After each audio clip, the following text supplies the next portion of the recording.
Hello, welcome back to the Fangirl Fantasy Podcast. I am Julie Russell, and today we have an event production coordinator and event relations coordinator. She freelances in the music and entertainment industry, Atorina Piccolo. Hello. Hello, hello. How are you? I'm great. How are you? I'm doing well. I haven't seen you in like over a year. Yeah, it's been a crazy year since the last time I saw you. We were having Everyone's world fun. is upside down.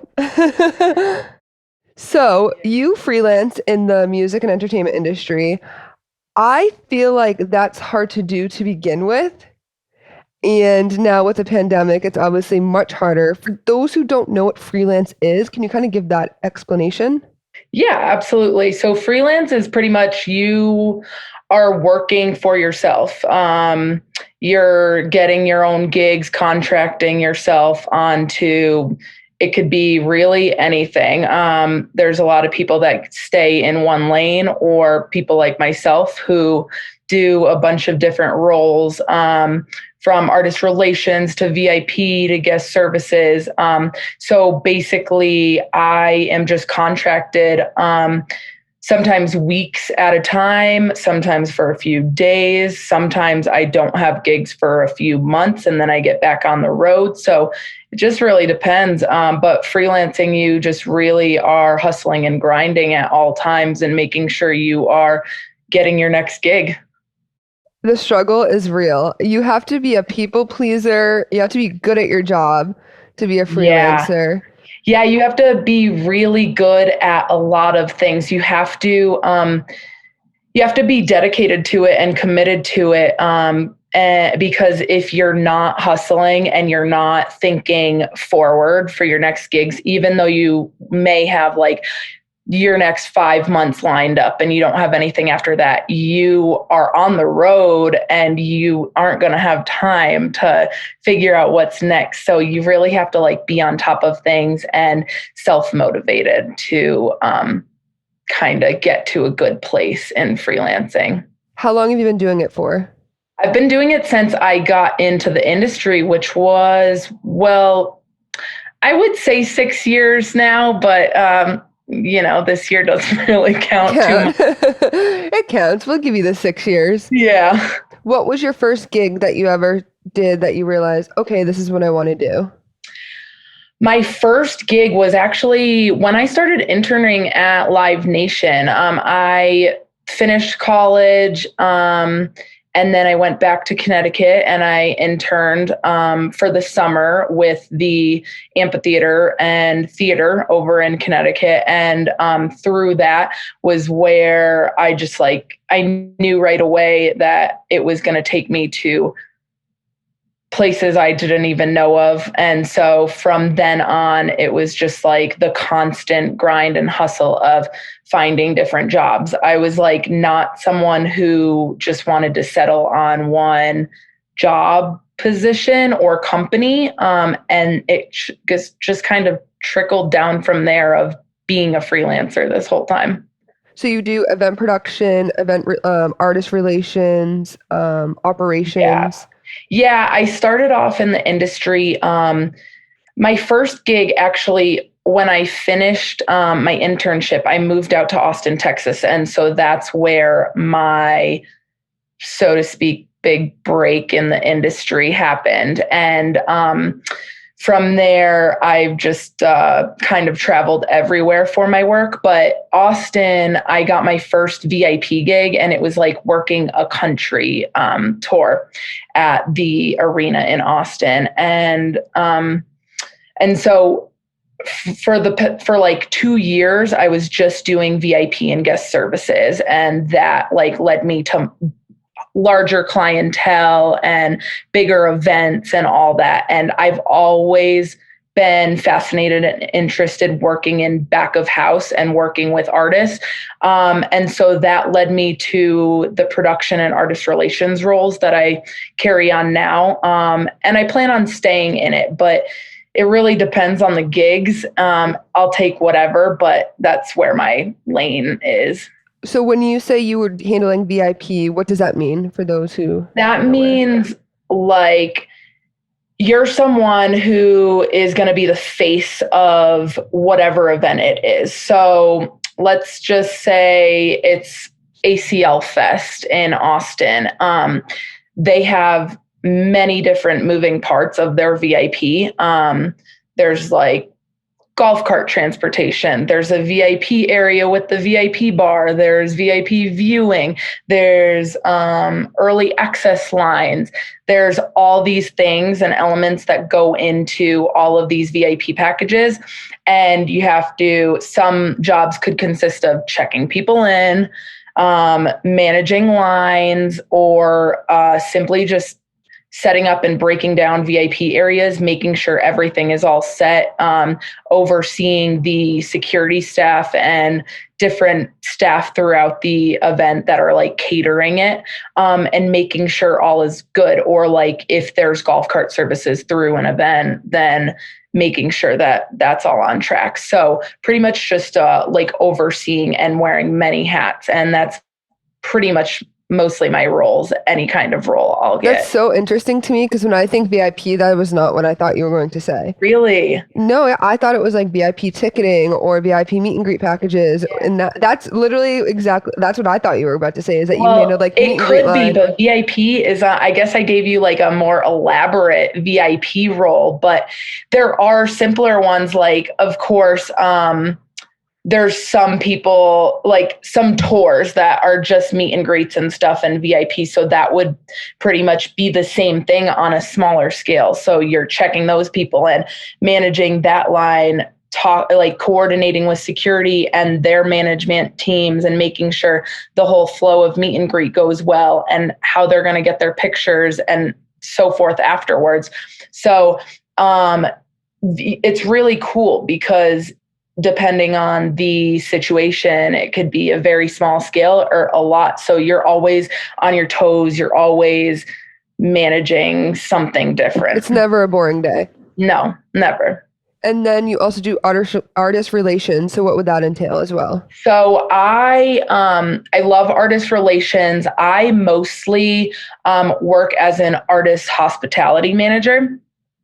So every artist gets a rider and you provide per contracts and events. And a rider is food, drinks, coffee, tea. Their request, all of that and some. So all of their food and items for the dressing rooms, but like if they need a wardrobe room or a wardrobe setup for the wardrobe people coming in, or they need like extra catering or whatnot, like that all goes into it for everyone. And so typically for like a venue tour date, like if I were working at a venue, I would just provide all of that stuff that goes into the rider that they requested. Some people have like certain health issues, they request things, and then I'll just coordinate that with the management teams and production. I loved, so when I worked at the radio station, I would always, when we had someone come either to a certain venue that we were hosting or they came to the station, I loved getting the card and being like, okay, go pick up Meghan Trainor's rider or go pick up Charlie Puth's rider. And then you get it. Yeah. Because for a radio performance, they're only there for like 2 hours max. Like it's not like a long day. And then they don't even eat half of the food that you go and get them. And you go and you're looking because they ask for specific tea, specific chips, and it's like weird shit that you don't usually see. And you're sitting there like searching every aisle for it. And then you go after they leave and you're like, they didn't even touch it at all. Like I know, not once. And so I'm like, okay, well, I'm taking this home and now I'm going to see what it tastes like.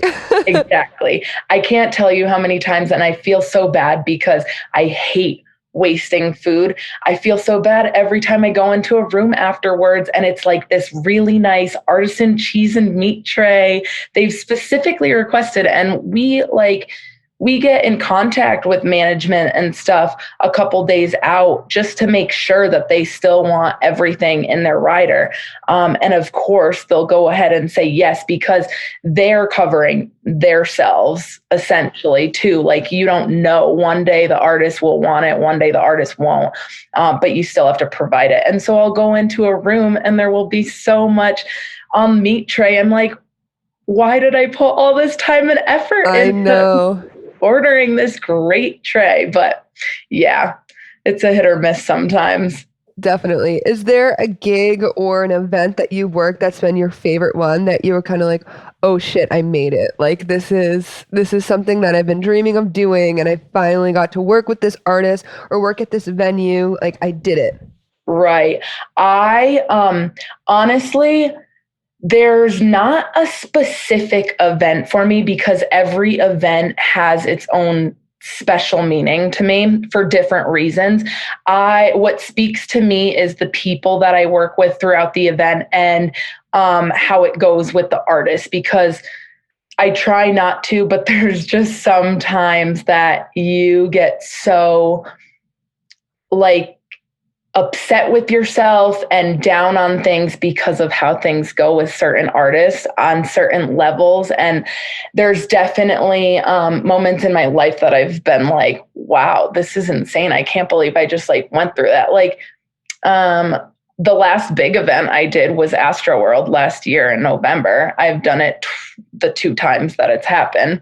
So Astroworld is Travis Scott's festival. And he had a lot of people come in and be guest artists on that one. So it's like I found myself working with Rosalia, Marilyn Manson, Pharrell, like Dave Chappelle came to just introduce Travis, Kanye came. And so it's just like when moments like that happen in the moment, I am like, I can't even think straight. I'm just like screaming things to all of the people working for me. I'm like running around. No one sees me. I miss half of the things that happen. Sometimes I don't even know when an artist is arriving. And then at the end of it, like very end, when I'm leaving site or something, I feel it. And I'm like, whoa. That just when you're kind of by yourself or you're driving home and you get to like soak it in and think about it, you're like, what? I just handed Pharrell a water? Exactly. Even just like little things like that. Yeah, and the venue, it'll always hold a great place in my heart. AC Alive at the Moody Theater. If anyone goes to Austin, they should definitely check it out. But I definitely moved around that venue from the beginning of my career in Austin, like working as an usher, just scanning tickets, sending people to their seats and whatever, and then moved to the back and started doing like artist hospitality management and production running. So that venue will always hold a special place in my heart. But and with that, smaller venues are definitely more of a statement in my career these days. I don't know why. I think it's just like more intimate and it makes you're closer with the artists and the fans and everybody, everybody at the venue. Yeah, exactly. So obviously with the pandemic happening and events and concerts aren't really going on right now, what have you been up to? So I haven't been up to a whole lot in the working world. I was lucky enough to get my hands involved in a live stream that happened out at Red Rocks. And it was amazing. It was an event that Visible and a marketing company out of Brooklyn put on. And we had 3 different days of different genres. The first day was Nathaniel Rateliff and Phoebe Bridges. Second day was Megan Thee Stallion and another rapper, can't remember off the top of my head right now. And then third day was a country day. And it was just so great because this was like everyone who worked at their first gig back since the pandemic. And it was a different type of feeling because we all were getting tested like every couple of days. which was amazing. And it was great. And artists were getting rapid tests and we were, being as safe as possible. And it was like, there was no fans. So it was just our teams. And they actually didn't even use the Red Rocks stage. For anyone who has been to Red Rocks or has wanted to go to Red Rocks, it is a magical place. It's on my bucket list. That's like the one venue I really want to go to. Yeah, it is an amazing place. So, and I've had the fortune of working there before and attending shows there before. So this was different for me because it was my first time working in production and artist relations at Red Rocks. Usually I'm on the front of house side, which if people don't know, front of house is everything in front of the stage. So working with all the fans, entries, all of that versus being behind the stage and you're just with the artist and with all of the crew that's putting the show together. So it was like a dream come true. There was no fans. They built up a stage in the seats instead, and they had all the backline on the Red Rock stage. And then my world was dressing rooms. So the dressing rooms at Red Rocks are like insane because they're rocks right there. Wait, that's how it is. Literally, so like the dressing rooms are made within the rocks. Wow, yeah. I had no idea about that. Yeah. So, and you can look it up, but there's a famous tunnel and everyone signs their names. And so it's just a very magical place for anyone who gets to be involved and for there to be no fans and it just being like an intimate style, especially for, actually, this was the first event that even happened at Red Rocks this year because Red Rocks employees aren't working. And it's, like they just canceled their whole season, which is very unfortunate, but we were able to do it and it was magical.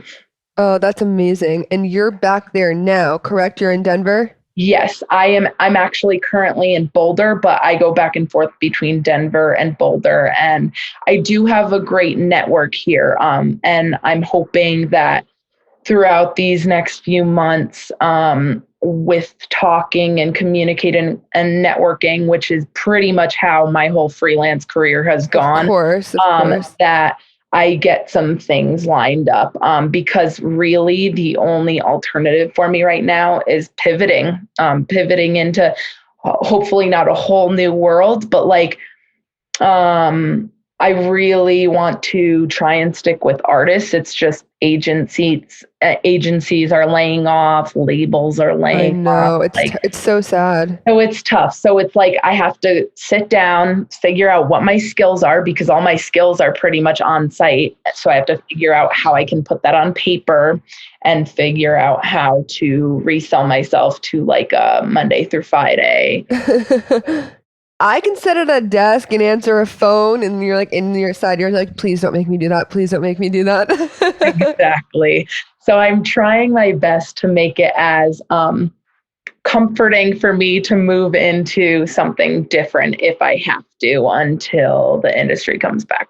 Of course. And hopefully that's soon and we can safely do it. And I hope so. We all need some live music in our lives. Do you remember the first day we met? I think so. I was thinking about this. Was it Six Flags? So Joe Jonas was doing his Fast Life tour in 2011, and he was performing at Six Flags with Shaggy, Andy Grammer, and Jason Derulo. Yes. And I remember that show got delayed like 30 different times because it was like raining and they had us all organized and lined up and then they had to put us under shelter and it wasn't organized and it was just like a mess. And at one point we're like a mile away from the stage, like under this little shelter. They're like, all right, go to the stage. And we're like, what? And it was just boom, like exactly thousands of girls just remember running. My foot was broken. I was in a boot. And you ended up in the front row. Yeah. I handed my crutches to Leo and Katie. And that was my first time meeting all of you guys from Boston. I handed my crutches and just booked it and we were at the front. I did. Okay, so I was right behind you. So I was like the second row, like we were like halfsies. But I remember I like jumped over a girl that like fell in the mud. I was like dodging. It was like out of a movie scene. And I'm like, whatever. And then I'm like, all right, front row. I don't even know how I did it because I had this big boot on my foot. And I literally went to New York the next day because I'm pretty sure Joe was on Letterman that day. I think he was too. I think he was doing his whole like East Coast. So I remember I went home after Six Flags, elevated my foot, and I forced my mom to bring me to the city. Oh my God, that's amazing. I know. I just remember just running, just sprinting full Yeah, speed ahead. exactly. Because we were all waiting for so long and we're just like, we gotta go. Crazy girls, just like, we gotta beat all these Shaggy and Jason fans. Like, Joe Jonas is here. And then we just kind of like had the same friend group after that. We just kept running into the same. Yeah, because we all went to the East Coast shows together, and then that ended up being everything else. So I know. And then I'm just like, oh, I'm like assuming you'll be there, assuming like the whole group yeah, of friends will always. And then I think we were with each other at Mohegan last year, yep, Boston and New York. yep. That was it. Oh my God, it's so crazy. It's like people are always like, how do you know this person? I'm like the freaking Jonas Brothers. Seriously, and it took me a long time to like start talking to people about like the Jonas Brothers fandom and like just the role that it played in my life. And it's so great because I was just, when I saw you were doing a podcast, I was like, oh my God, this is perfect. Like half of us are like such different people, but also the same and can catch up on the same exact things, but like see how much all of us have grown in the industry. It's so cool. I mean, I can 110% say that the reason I'm in the industry or pursued it is because of the Jonas Brothers. Can you? It's like, yeah, 95% because of the Jonas Brothers. Which is just so fun, and people like look down about it, like down on it, like fangirls, like this, and it's like no, like we had our fun and like we were crazy in 2011. That was 9 years ago. I was jumping over somebody, and then Yeah, now, we can change and put our passion into like what we're doing, and exactly. we went to all of these concerts. We bought the VIPs, so we know how how it was run, and we're the ones that sneak in. Like we're the ones sneaking in. I So now know. when we run the events, nobody's sneaking in on my watch. No way. It's like I know exactly what I'm looking for and I don't Yes. like let anything slide, which little me would have been like Been so pissed. I would have been like that grumpy little bitch over there that just scanned my ticket and exactly. ripped my wristband off. It's so crazy. It's like it's so ironic. I know. I'm like, I would have 'Cause won. I'm here, like, yeah, I'm just like working with all these artists now and I'm like 10 years ago, I would have been like so geeky. I had to tone it down, obviously. oh no, me too. Like I have this like podcast, this Fangirl World, so I can just let it all out. And then Mm. I go to like wherever an event or go to a work thing and I'm like, no, we're good, calm, cool. I've worked with Nick Jonas like 3 times now. And I'm like, I would do anything for Nick Jonas, but when you see me around him, you would have no idea. I know. You would think I hate him because I can't even look at him. Gosh, I haven't worked with them yet, any of them, but I've just been waiting for the day that happens. It's been close a few times. And since I've talked about it with a couple people that I do closely work with, they tell me, they're like, like Nick Jonas was supposed to be booked on this show. I'm like, you telling me this so you can watch me geek out or like making me upset? I don't know. Yeah, what's the point of this I conversation don't know right how to now? handle this right now because I just like my blood boils and I'm just like, oh You my just gosh. Imagine. every single flashback of your entire life just goes right through you. Literally. Yeah.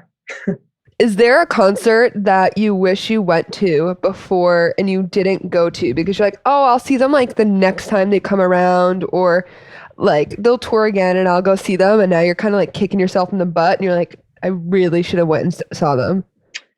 Hmm. You know, I don't think so because I've been fortunate enough, one, to work many, many shows, live shows, and see people. But also, like last year for Happiness Begins, I like obviously we all completely dropped everything and went on the tour. And like that's pretty much how I live now. Like over the years I've had to learn that because freelancing takes up so much time, and like when I'm on a gig I don't even think about my family. Like I am just dedicated to that event. And so there was so many times in the past that I was like missing certain tours. Like I missed a lot of the Nick Jonas tours when Okay. it was like right when I was in my prime of getting my network together. And it's so important. Like just the one day you can like go have coffee with someone can completely change Change everything, of course. so it was maybe like when I first started, I was regretting, not even regretting, but just like bummed out that I didn't go to a certain event. But like I I definitely made it a point to go to as many shows as I could. Like I moved back to Connecticut last year with the intention of moving to New York so I could be closer to my network over there. And I just started going to shows by myself because I was like, You just I don't wanted have to a lot of go. friends here. I need to go get that fix of shows. So I've been very fortunate in that sense.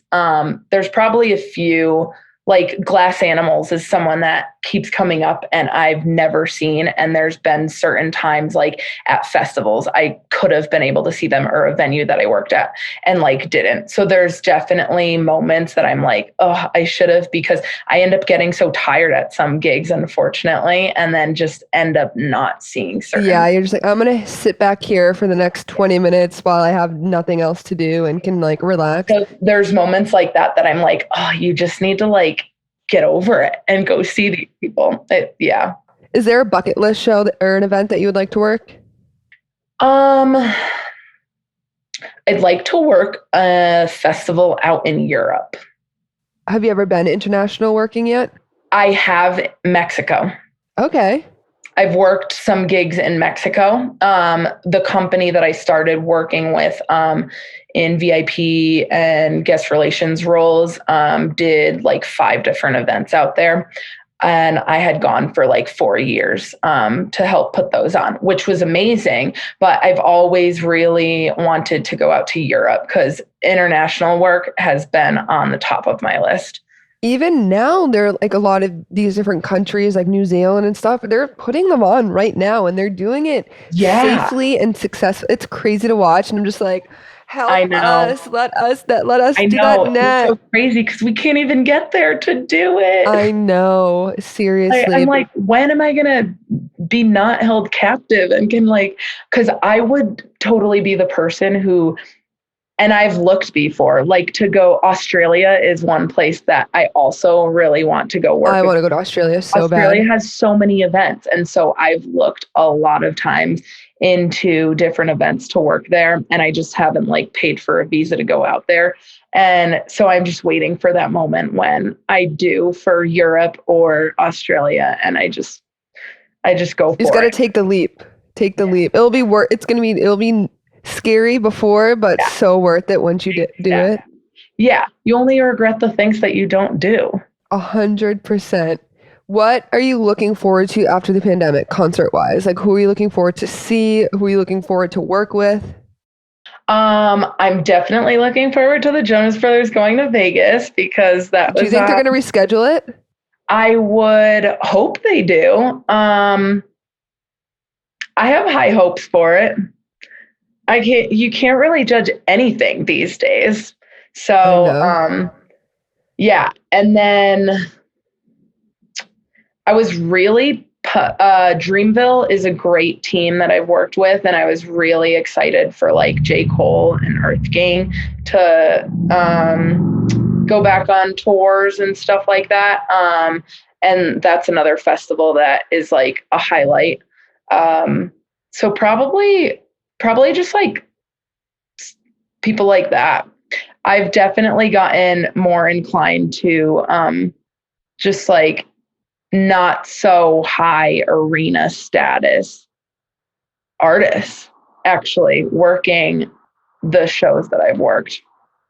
What do you mean by that? Like I enjoy, like I really don't go to arena shows unless it's like the Jonas Brothers anymore. Understood. So Or like unless the I'm, House of Blues like vibes is your vibe. yeah, yeah, exactly. So, or like amphitheater vibes.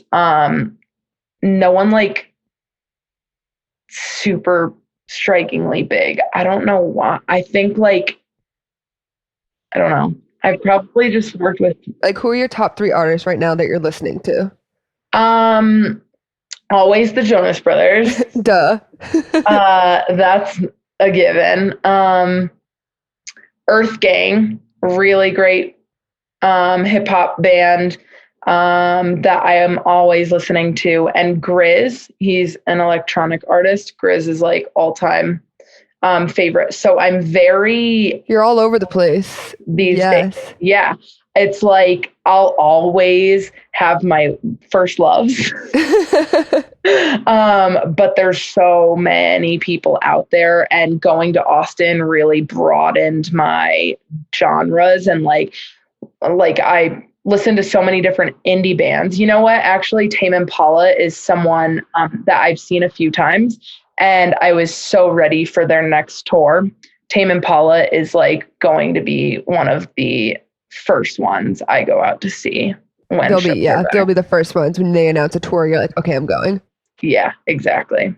I mean, moving from Connecticut to Texas is such a different Yeah, environment for it's you. so different. And how I work, I just like work with so many different genres. Like I worked with jam bands for so long at a certain point in my career. And like jam bands aren't my first go-to. No, no, it's not. And It's not your not first definitely pick. not how I grew up listening to music. And I'll definitely appreciate any kind of music, but so it's interesting just going, and like I went to college in Florida, and then I went back to Connecticut, and then I went to Texas, and I've been coming back and forth to Colorado for years. So like there's so many different genres mixed into that. So Which is great. really Which is cool. great that Yeah. you're just and you get to work, you get to listen to all this different music and just be Yeah. cultured and It's really cool, and it's really great in freelancing, in my opinion, because I can go to different companies, and like when I'm interviewing for something different, like I can talk about each genre. Like I can talk about the jam band scene, I can talk about the pop scene, I can talk about hip hop, I can talk about country. Like I can talk about all of them and know their fan base and know how to work with the artist. which is so important. Yeah, exactly. So I so appreciate you coming on. This is so fun. And I learned so much because I freelance in the social media world. So I like have clients, but like just knowing that you do it like for events and artists, like that's yeah, incredible. And maybe you get to freelance and work a Fangirl Fantasy event. that would be amazing. I know. And I'm we're at the I'm smaller so venues. excited following you and seeing all the things that are going on. There's so much potential, and it's like it's never going to go away because there's always going to be fangirls. I know. And you would think by now, like we would grow out of it at 26 years old, but we met in 2011 and we were still running around probably 3, 4 years at Oh least yeah. prior to that. And, you know, here we are 9 years later.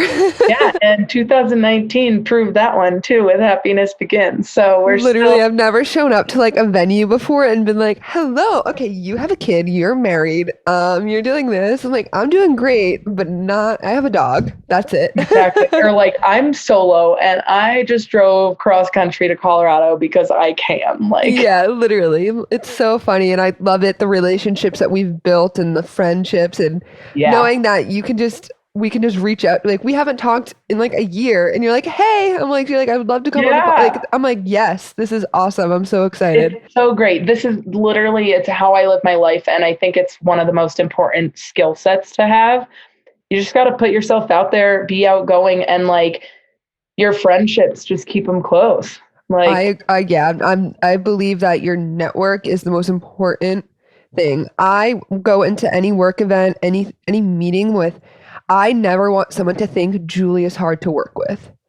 That's yeah, how I like leave exactly. or go into it. I never want someone to be like, she was a real B or she was, I want them to be like, that was the easiest, whether fangirl, like if I walk into a venue for a fangirl event, I want them to be like, that was so smooth. There was no issues. They were in and out and Right. they were easy to work with. Or if I'm, working with, like if I'm going to a venue with a client, I never want them to be like, I want to be able to handle everything. It's just very important that everyone that you meet has an opinion of you and you never know when they can help you out going down the road. Yeah, exactly. So it's great. Well, thank you everyone for listening to another episode of the Fangirl Fantasy Podcast. Please be sure to like and subscribe and follow us on social media at Fangirl Fantasy 1 on Facebook and Twitter and Fangirl_Fantasy on Instagram. Talk to you guys again next week. Thank you.